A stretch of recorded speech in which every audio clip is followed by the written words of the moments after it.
Hi, this is Helena Hart, and I'm so excited to be talking with my very good friends today, Antia and Brody Boyd. Welcome.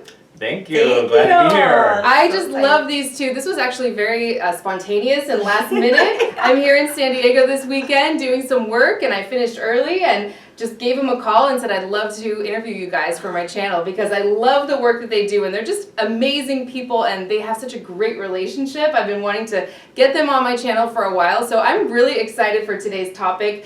We're going to be talking about the surprising thing that helps create and maintain connection and intimacy in long-term relationships. For those of you who don't know these two, they're actually married to each other, and they are dating and relationship coaches who help women, single successful women, have success in their love lives too, and really magnetize the right man to them. So welcome, you guys. Thank you so much for being here on such short notice. Yeah, thank you. Yeah, we're really glad to share and excited to go deep. Yes, I'm so wait. excited. Yes, I've been wanting to do this for a while with you two, so I can't wait to jump in. So let's just get started. What would you say is that number one surprising thing that creates and maintains the intimacy and connection in relationships?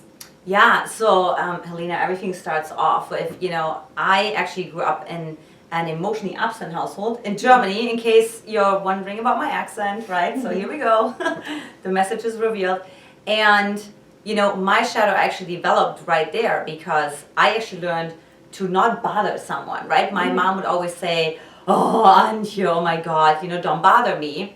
And so whatever messages we are absorbing in our childhood then become our shadow, meaning that becomes our judgment inside of ourselves. So we're like, oh, we're going to make sure that nobody is going to judge us like that, right? And so as I was growing up, like one thing I started doing instead, and that's what we're going to be talking about today, right? I was actually starting to cover it up because life would actually be way easier. It would be just like, okay, I own that I don't want to bother people, but instead of like staying in this vulnerable, authentic self, right? And just like being in that, even if it's a painful experience and emotion, like what we do is like we take on a coping mechanism, right? Like I became Miss Independent. I went grocery shopping by the time I was 8 years old by myself, and so guess what messages I was sending to the universe, to men, was like, I don't need anyone. Man, exactly. I'm so cool, like. Yeah, so that's what we're going to be going deeper into. Is the secret is shadow, and we'll talk about today how we both had shadow as Anchi was growing up with her emotionally absent parents, and me as well having a controlling mom, and how those shadows showed up when we first were meeting each other in Hawaii, and how that was causing some of our stuff to come up and not being able to connect authentically. But luckily we've done a lot of personal development work, so we were able to overcome those things, and then how we deal with shadow in our relationship now. So we're really excited to share more. Yes, I'm so excited to dive in. And when you were talking about that, what came up for me is there's so many things that we want to hide from others, and from what it sounds like, it's like even from ourselves. And I think that's when we can really get into trouble, right? Like I don't even want to acknowledge this within myself. And then, of course, I know a lot of times when we're stuffing things down and we don't want to face it, that's when we attract it on the outside in men. Like, I work with a lot of women with anger issues or things that aren't so pleasant to face. And instead of, going in there and healing that, they kind of just stuff it down and try and be more reasonable than that. And then they attract angry men, right? And they're attracted to angry men so that man can express the anger for her, right?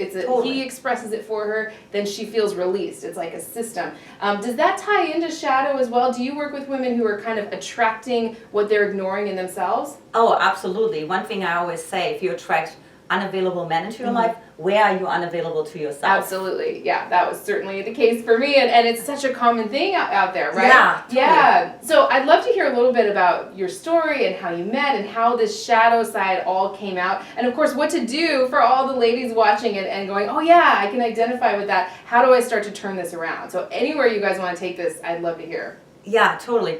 So to continue the conversation, so I was dating all those emotionally unavailable men because guess what? I wasn't available to my own sadness, right? I was actually like happy-go-lucky. I wasn't angry and I wasn't sad. So I was suppressing both emotions, I thought, successfully, because I learned from my dad that emotions are not really, efficient, he called it, right? And so I'm like, okay, just be even keeled, just be happy, be a sunshine.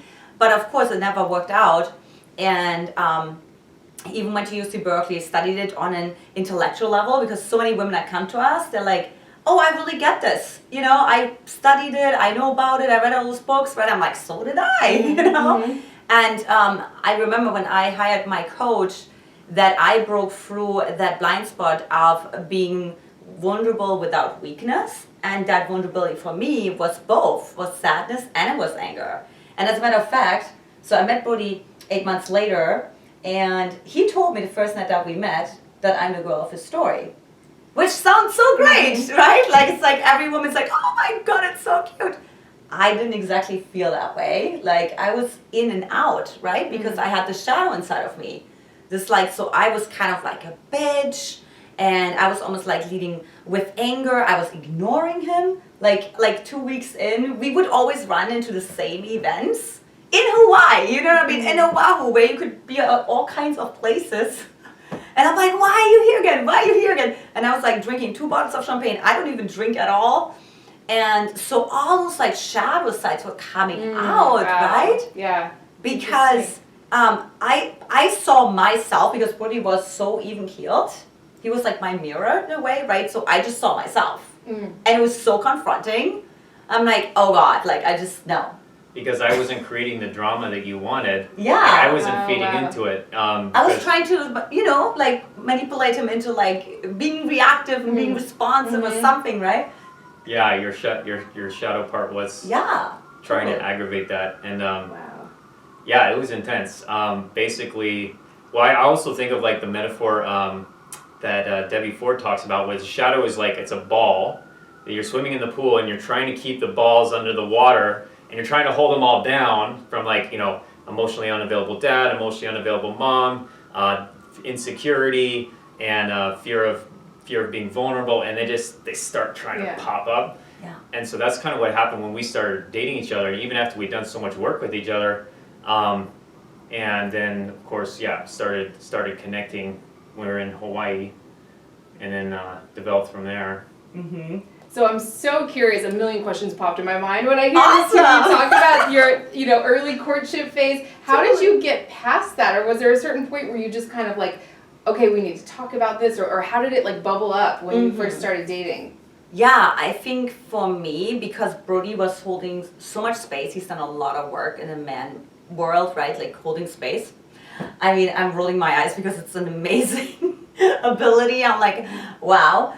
I was actually being able to be myself, like to really show all of my sides.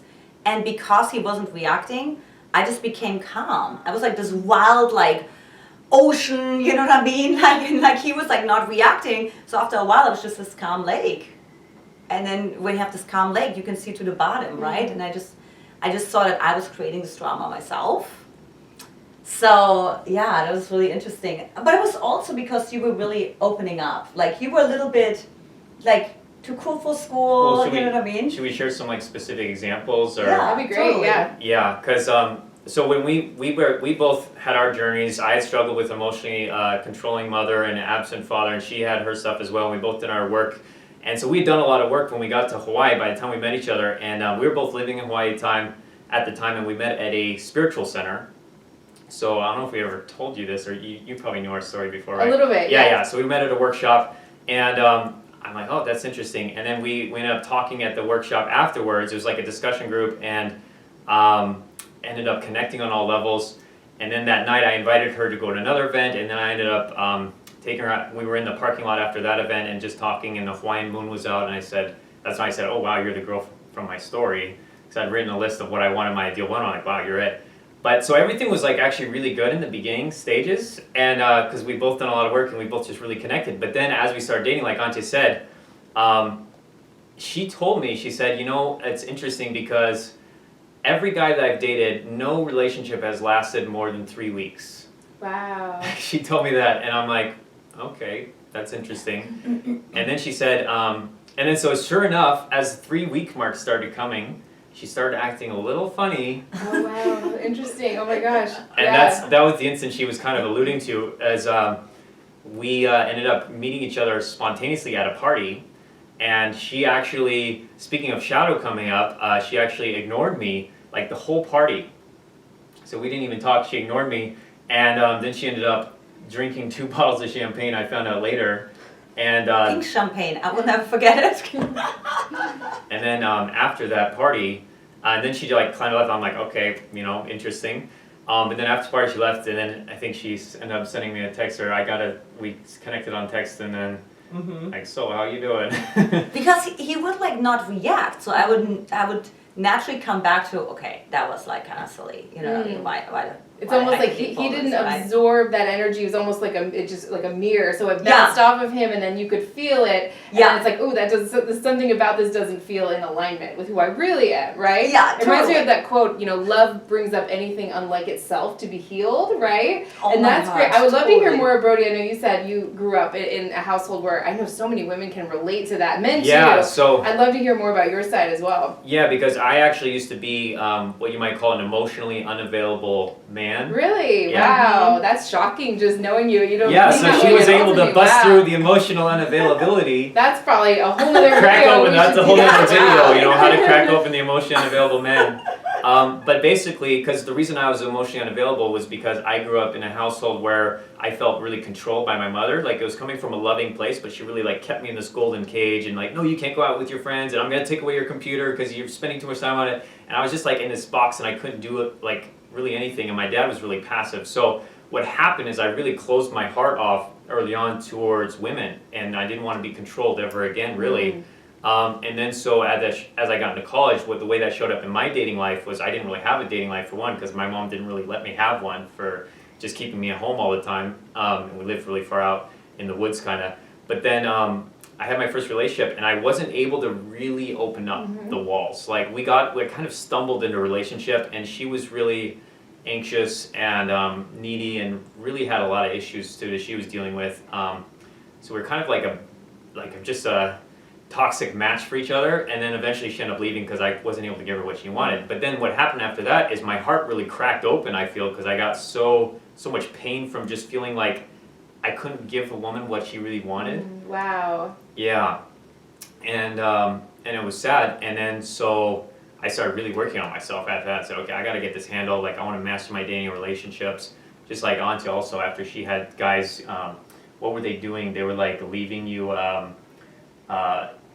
something where you were trying to follow a guy home at night, and I don't know, we go into that whole story, but that's a different story. Shadow, yeah. And she was like the opposite experience of me, Yes. and she was in the anxious attachment style. But yeah, so then I started working on myself. I opened up my heart just enough, and then so when I met Antia, it was like I had finally like been able to start opening up to the idea of being in a relationship. And one thing actually, before we met each other, I actually made a decision that I wanted a long-term relationship. I wanted like a power partner, someone to like share life with and create a better world together, and and connect on all levels. And so she just kind of happened to be attracted at that time when we met each other, and she just really kind of kept cracking open my heart, because she was anxious, but the great thing about Antia was she saw her patterns, and she was able to talk to me about it. And so we'll get to that in a minute. So like after we started dating, like I said, she told me my relationships don't last 3 weeks, which is kind of code for me. It's like she usually sabotages her relationships within 3 weeks.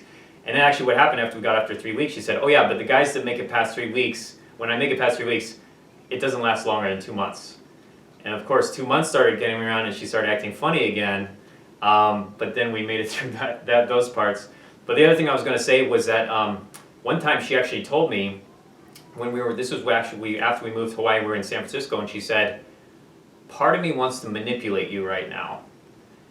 And so that's what I meant, like the level of awareness, so like knowing your own patterns. And she's like, so she was kind of saying to me, like, the shadow inside of me wants to manipulate you right now. And she could actually speak to the shadow.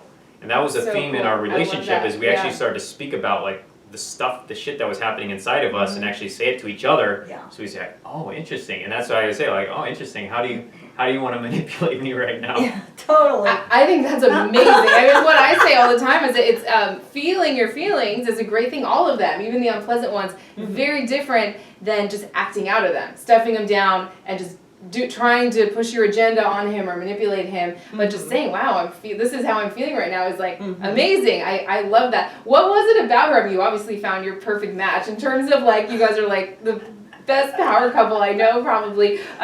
What was it about her, even though, because again, we all have these shadows, that we all have it, men, women, all of us, right? What was it that, how did you see through that, or what was it? Was that a part of what drew you to her? I'm so curious. Yeah, you know what I think it really was? Because before I realized, like, after my first relationship ended, I went through a phase of like 5 or 6 years where I was just kind of like playing the field, dating around a lot, and I had fun and kind of got a little more clear on what I wanted. But before I met Antia, I started realizing like what was really important to me and what I was missing in a connection with a woman was like the deeper intellectual and spiritual aspects. So like something deeper. And I wasn't really feeling that with just dating around and sleeping around. Like it wasn't meeting that deeper need inside of me to also, like, what's this all about? What's the purpose of all this? And so when I met Antia, that's why I told her I felt she was the woman from my story, which I never told any woman ever anything like that. Because even within 30 minutes of the first meeting, we were having deep conversations about masculine, feminine dynamics, the law of attraction, like a whole bunch of different powerful principles. And I'm just like, wow, like, I really feel like this woman is very self-aware and we can connect on that deeper level, and that was like super impressive to me. And then so it was like that continued as we kept getting to know each other. It was like that level she had of her own self-awareness of like her patterns. Like even if that's one thing that Antia always says is like to be comfortable within your anxiety. So it's like you're able to see your anxiety and just kind of like notice it and be able to even speak to it. Like, I'm an anxious attachment style, or yeah, I get anxious sometimes. But it's like, so you're not like in it so much, but you actually observe it. And that's what I appreciated with her, is she could actually, stuff would come up because she had her childhood patterns, as I had mine, but she could actually see it and not just be in it. And we can actually have conversations about it and we can work with it, which that for me felt like the foundation of like a real lasting, potentially really high quality relationship. And that's why I kept dating her, even after she ignored me at a party and she tried to break up with me like once or twice and like a bunch of different stuff. Yeah, once she tried to break up with me. Yeah, so those are like a lot of the things. It's just, what's so great to hear too is I get comments all the time like, well, what about men? Where are all the men who are doing the work on themselves? A lot of women feel like they're showing up and doing the work, and there are just no good men out there that want to do the same. And I know that to not be true because all of my best friends are, male coaches. Many of my good friends are male coaches who are constantly doing work. We all have our own coaches and mentors, and everyone I seem to know is working on themselves. So I know so many really great high quality men. So it's just good to be able to, share one with my community, because especially, having a history of being emotionally unavailable yourself, which I totally relate to that too, which is why I was attracted to emotionally unavailable men. Same with you too, right? Yeah, totally. So it's just really good to see that there can be transformation, there can be growth, and there are such great men out there who want a deep relationship, and that's what drew you to her, is you felt I could have a deep relationship. Another thing I hear from women is, well, men, only want one thing, they're just, attracted to looks, and so I like what drew you to her as well, was that deeper connection and intimacy. So how does this shadow side help foster that? I'd love to hear all your thoughts on that. Oh my gosh, I mean... Yeah, and maybe show the shadow ceremony too, and like how we Yeah, totally. I feel like every single time when I was like, so the moment I said like, hey, I just want to manipulate you, it's like in that moment, I actually, a couple nights later, he's like, hey, sometimes I want to run. And so like I had to open up something for him that he was not willing to share before, right? Or when I went all the way into my anger, like he showed me all of his anger too, because Brody's like super even keeled. And I'm like, come on, there's gotta be something in there, And of course what happens is there's so much more authenticity, there's so much more realness, there's so much more, it's life-giving. It's like as if you're constantly a flow of creativity, connection, inspiration, love. It's really hard to explain, but for me, the biggest piece was, right, my biggest priority was that I need to have a man that I can share all of myself. Like otherwise, it would not be worth the relationship, because I knew I was anxious and it would end anyways. So I'm like, either he accepts me who I am, or it's gonna end anyways. Yeah. That was like, I was clear on that. I was willing to take the risk. So So what we came up with the night before wedding, we did a shadow ceremony because we're like, okay, how can we reflect that actually and bring that into our marriage, right? Because, on the wedding, what is everyone saying? Oh, we're going to stay together until death do us apart and through health and sickness and yada, yada, yada, all of the stuff, right? But yet there's so much research that massive fights are happening, like literally within like days of the wedding, right?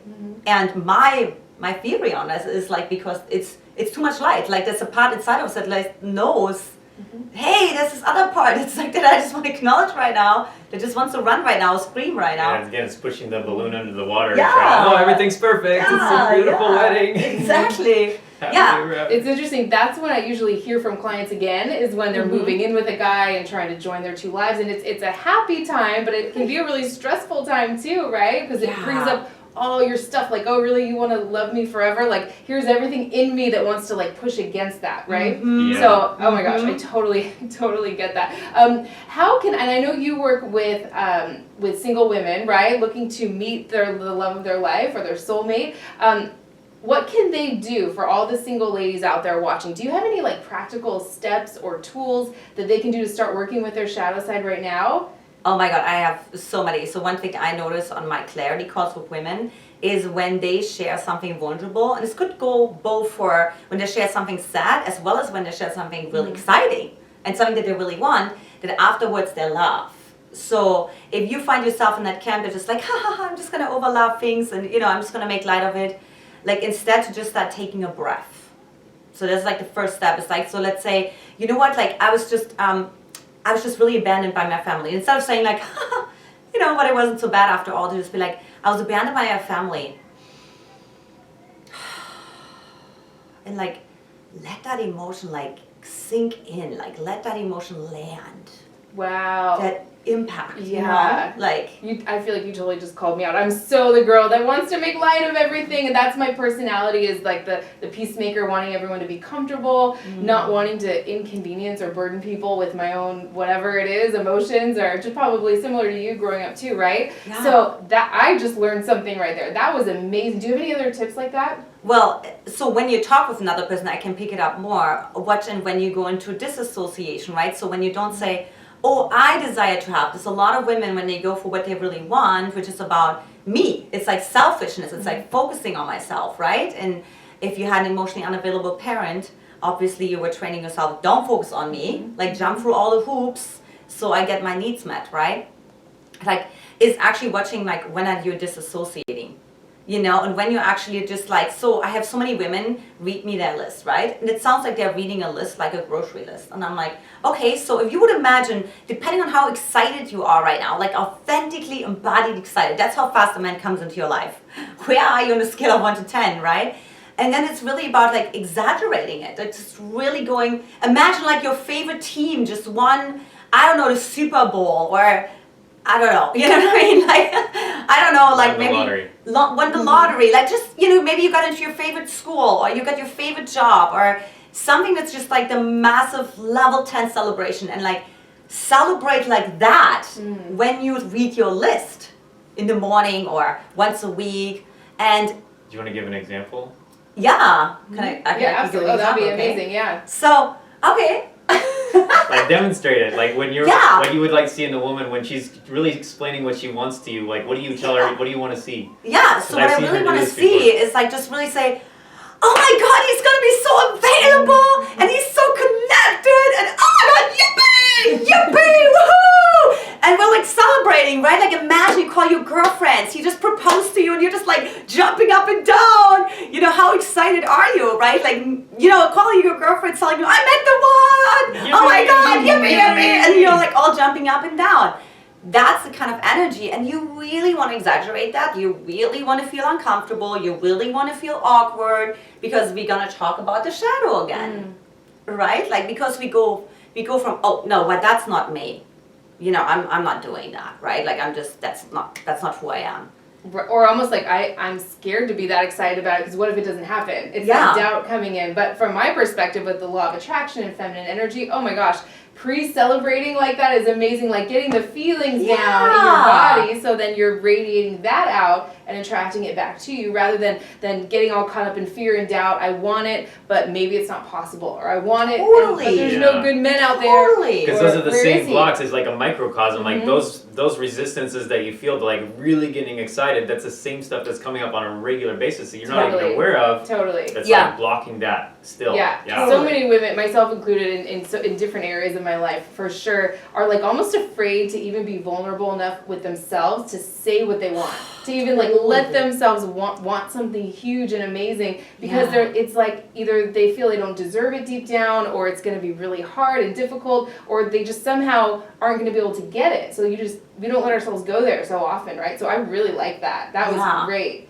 Yeah. Totally. What else would you guys like to share about maybe your own shadow ceremony, or how this plays out in your relationship, or anything else you'd like to say on this would be great. Yeah, I'll share 2 practical things that women listening can apply. So, well, for one, in our wedding, so one thing you can do is like, I think shadows are always going to be there. That's why it's so important to talk about them and bring them out. And bring some examples, Yeah, like maybe arrogance, selfishness. Oh yeah, arrogance. So, well, I was going to bring like whatever, right? It could go both ways. Yeah. Rage, yeah. So like with just to wrap up with our shadow ceremony, our wedding, one thing we did is, because I had a fear of being controlled, before we got married, what we did for the shadow ceremony is we shared our deepest fears with each other.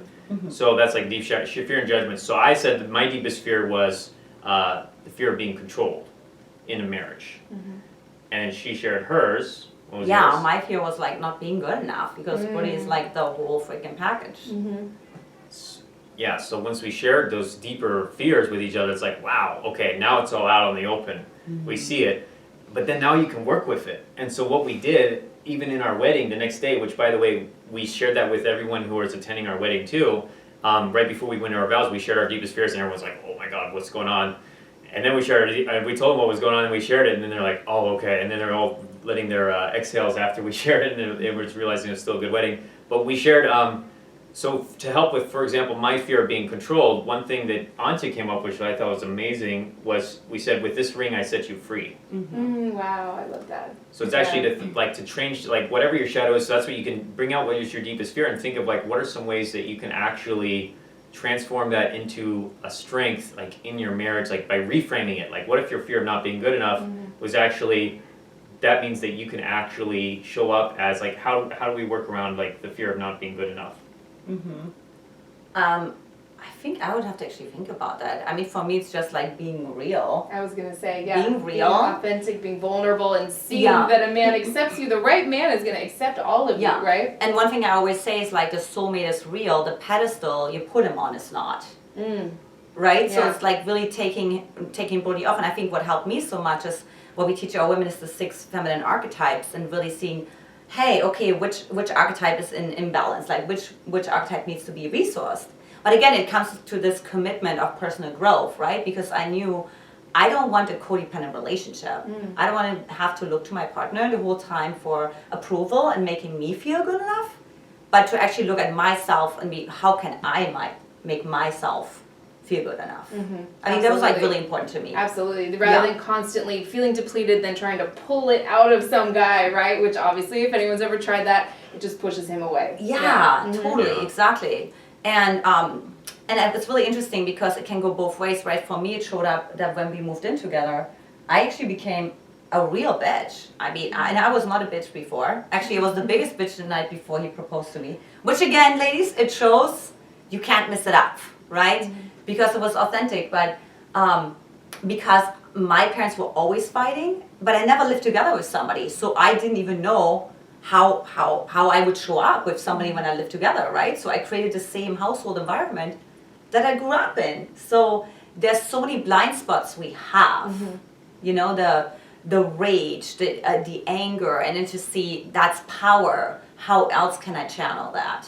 And what's underneath is actually the fear of helplessness and powerlessness. Yeah, wow. That I felt as a little girl. Yeah, and for everyone watching too, let us know your experiences and thoughts and questions down below in the comment section, because we can all I see myself in so much of this. I know we all grew up in different households, even parents who were really great. You know, there's things that happen that cause these wounds in us that come out in romantic relationships. So yeah, what is coming to me talking to you guys like this is just total transparency. like being totally transparent, not trying to hide something and then get your way, like, you know what I mean, on the surface, but deep down there's like all this stuff going on that you're not sharing. It just seems like you're just kind of sharing everything. And that's what makes your relationship so great, is what I'm seeing. Yeah, because it's going to come out anyways. Exactly, That's like the balloon under the water is such a great memory. It's still going to pop out, so it's going to come out sideways, passive aggression, or like trying to make them jealous or whatever. But so that's like so important to just be aware of, like those patterns. But then the other thing, for another example of a practical tip,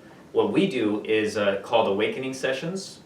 And so this is something that we learned, well actually we call them releasing sessions now. But basically what it is, like for example, if Antia's in a really bad mood and she's really angry or she's really frustrated by something that happened, what we do is I'll say, okay, jump on the bed and start screaming into the pillow, and she'll start screaming in the pillow, and she'll be like, ah, and I'll be like, yeah, more, give it more, get it out, and she'll be like, ah, and punching the pillow and kicking her legs, and then I'll say, once she's released it all and it's all gone, I'll say, okay, flip over, and we'll kind of like, you know, give her some tingles on her arms, like you're powerful, you're amazing, you're, what is else, like, you know, you're good enough, whatever the affirmations I feel like she needs, and it's just like, you get all that, the shadow out, the shit stuff out, and then you like bring in the power. Wow. And we do that for each other. So like then when I'm having a bad day and I have something come up, I'll do the same thing and I'll scream into the pillow. And so that's like another example of like, I think when you've embraced that level of vulnerability with yourself, as a woman, you're gonna inspire your man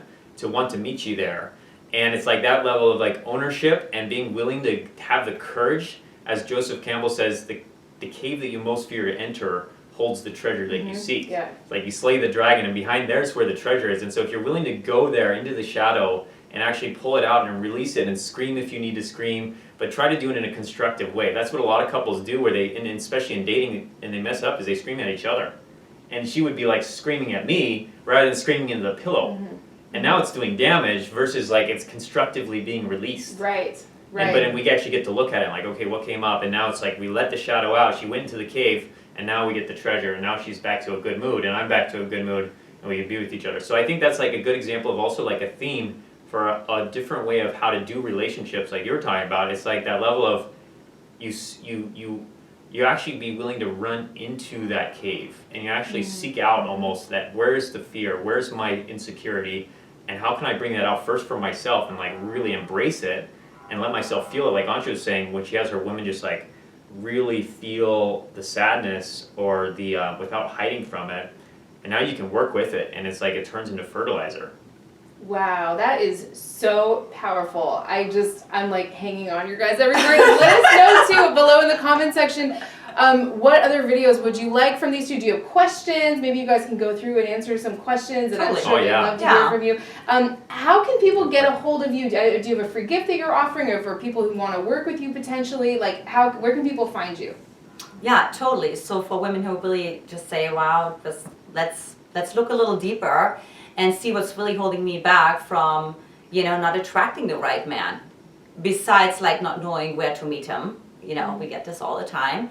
Like, then I invite you to come on a clarity call with me, where we get crystal clear. What are you doing? We were just bringing you a couple examples. How are you starting to disassociate? How are you not in alignment with what you actually authentically feeling? Not what you want me to believe, who you are, but who you actually are, right? So you can actually show up authentically. So for that, hop on over to magnetizetheman.com and grab your slot, as long as they last. I'll include a link in the description, and just let us know, let them know that you found them through this interview, and I'm sure they'll just give you the most VIP treatment. Say you come from Helena, and we'll give you an extra treat on top of the free gift. These two are like the king and queen of over-delivering and giving so much great value to their clients. I know you guys have had incredible success stories with some of your clients too. Is there like a free gift or anything else that you'd like to offer? I'll include everything in the description right below this video. Yeah, totally. Yeah, actually, if you do go to magnetizetheman.com, what comes along with Antia's free clarity call is you actually get a free Magnetize the Man training video that we have as well, where we share a little bit more, some of the details of how we met and our journeys, and some of our 3-step method for attracting the man, magnetizing the man as we call it. So that's the other gift that comes with it. And of course, Antia has more videos on her YouTube channel, Antia Boyd. ANTIA BOYD. Awesome. If you guys would respond to some comments, answer some questions, people follow them over. Go check out their channel. They have some amazing videos. I was checking it out as I was getting ready just to kind of get a feel for what we could talk about. But this was amazing. And for everyone watching, what other videos would you like to see? What questions do you have from these two? Should we bring them on? I know everyone's going to want to hear more from you guys. You're actually my first couple that I've ever interviewed together. So this was super fun and spontaneous, and thank you guys for sticking till the end, and just this was really amazing. Anything else you want to add before we close out on this shadow side and how to use it to create and maintain a deep connection with a man? I would say just really keep your standards high. Keep your standards high and really believe you can have it all, because I got it all. Yes, absolutely. I love that. Any closing words, Brody?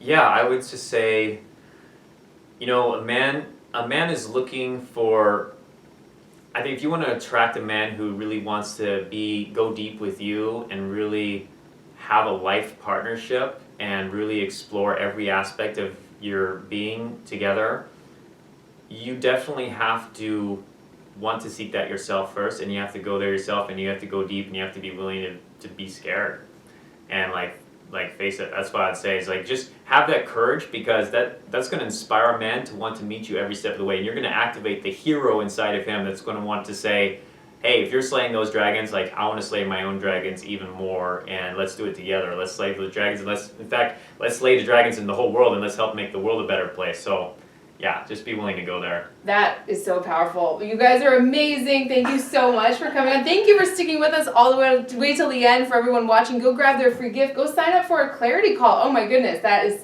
so generous of you guys to offer. You're going to love my community. They're just the most amazing, intelligent women. You will absolutely love all of them. And thank you. Yes, thanks for sticking with us. Thanks for coming so last minute and spontaneous with my limited hotel room furniture options and camera angles. But I'm so glad we did this. I would love to bring you guys back on again sometime. This was amazing. Oh, it was so much fun. Okay. Oh, that'd be so fun. Yes. Thanks for watching, everyone, and we will see you again soon. Take care. Bye.